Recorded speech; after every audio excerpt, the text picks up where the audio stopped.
Question 6. So this is one of these comprehension questions. You have to read all of this material here and then answer these questions. Now, anything that you've never met before will always be included over here. So this you've probably never seen before. Don't panic. It's just dead easy. It explains exactly what it is that you have to do in the question. So there will be questions like this, so you can get ready for them. So, describe two essential features of an orbit needed for geostationary. Well, those two are easy, you should learn them. It must be above the equator.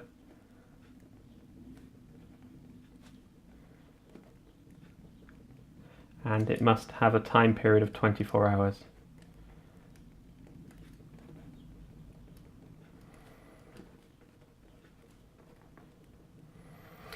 Time period is 24 hours to match the rotation of the Earth. Calculate the time taken in seconds for the satellite mentioned in line 7. So here, in the passage to complete one orbit around the Earth. We have omega is equal to 2 pi f. Rearranging that, we move that over there, we get 1 over f is equal to, and if that goes over there, then you've got 2 pi divided by omega, so that's the number of radians in a complete circle divided by the radians per second, which is the same as the time period. 1 over f is the same as the time period.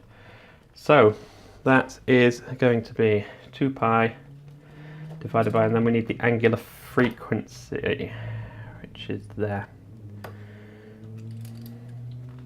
2.5 times 10 to the minus 4.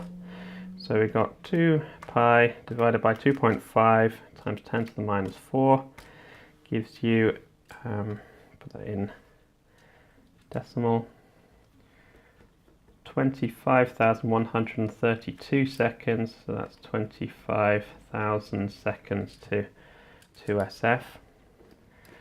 Now we might need that later, so I'm just going to store that in memory A, so you press the shift store and then A button there.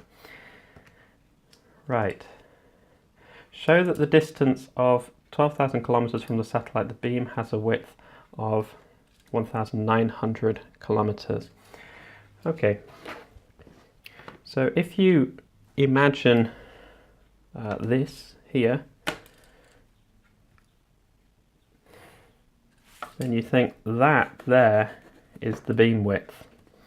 That there, we'll call that x, that distance is 12,000 kilometers, and that angle there is theta divided by 2. And we can just use trigonometry to find out what x is there.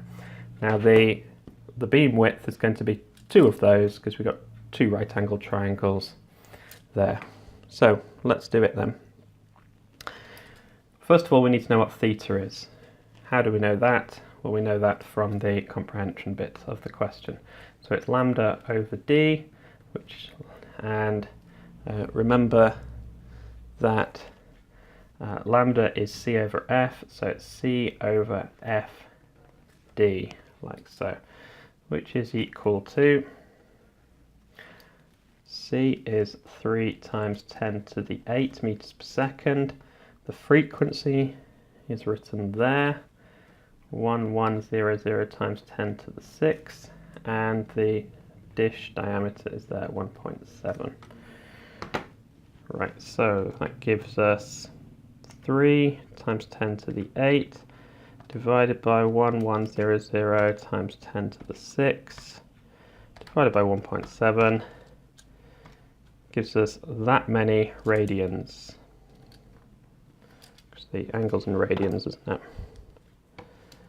Theta in radian there. Okay, so it's 0.1604 ... rad. Right, so the beam width is equal to 2 there times by 12,000 times by the sine of theta over 2. So that's just trigonometry. Theta over 2 is that angle there. 12,000 times by it gives us distance x. 2 of those gives us the whole width across the beam. Right. So first of all, what we need to do is divide that by 2, and we get theta over 2. Then we need to do sine of that, but that's in radians, so my calculator is currently in degrees mode, so you either need to change your calculator into radians mode, or you can convert it to radians using the shift and that button there. So that gives you the sine of that times by 24,000 gives us 1923 kilometers, which is near enough that. Excellent. 6.4. The satellite's in a polar orbit and passes directly over a stationary receiver on the South Pole. Okay, so here we have the receiver on the South Pole. Nice little receiver there. Show that it's in contact for 20 minutes each time. Right, so this satellite, I'm just going to draw on this diagram here. So this satellite is going around like so. Now it will come into range when it's there, and it will go out of range when it's somewhere over here. So if you think about the leading edge of the satellite's motion, then that leading edge has gone from here all the way round to here, and we've already said that that is 1,900 kilometers. So the leading edge has gone 1,900 kilometers across the surface of the Earth. So there you go. So it's gone from there around to there, 1,900 kilometers. Okay, we know the distance all the way around the Earth because we know the Earth is roughly a circle in cross section. So distance around the Earth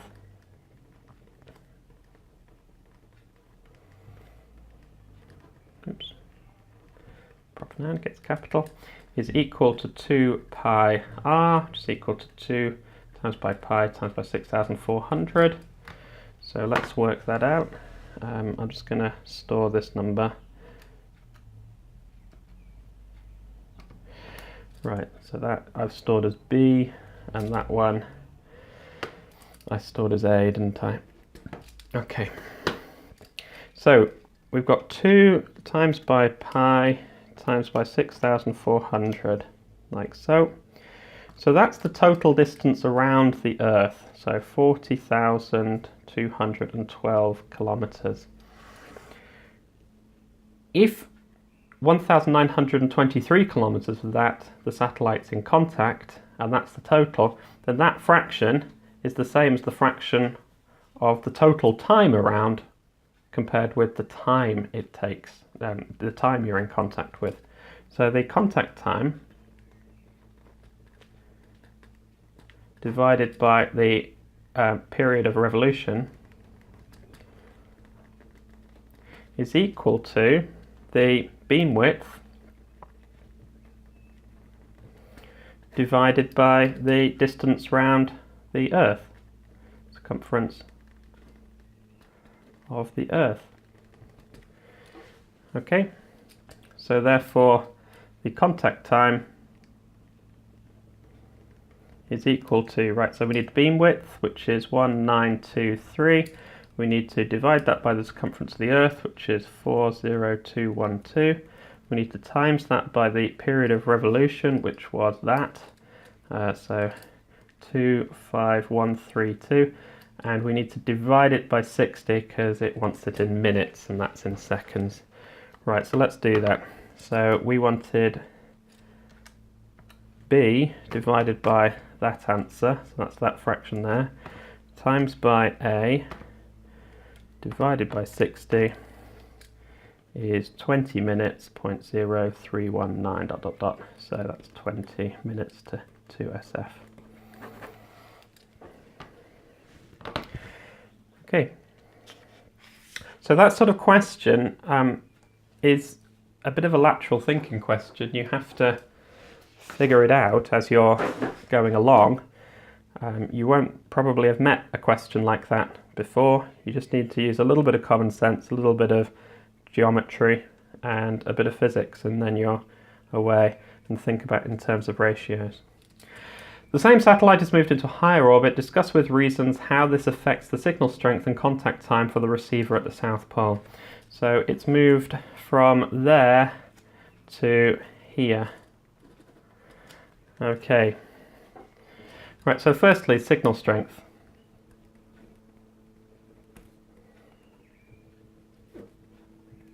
So the signal strength will reduce because the same signal is being spread over a greater area now.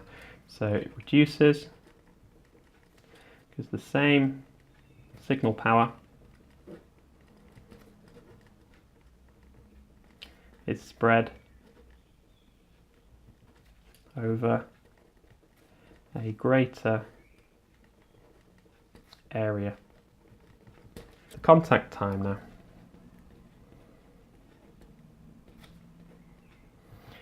Well, it's increased because of two reasons. One, the beam width is now larger, wider, and also a satellite up here is going to be going slower in terms of angular speed than a satellite down here.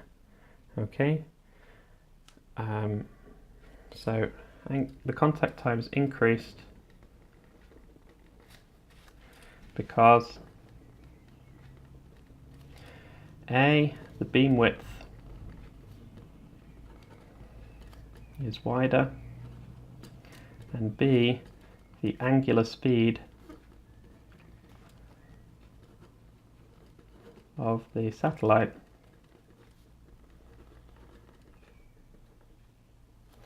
is lower.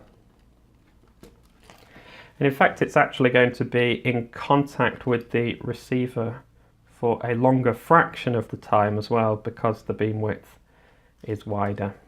So, but that's not what the question's asking. So that's the end of section A.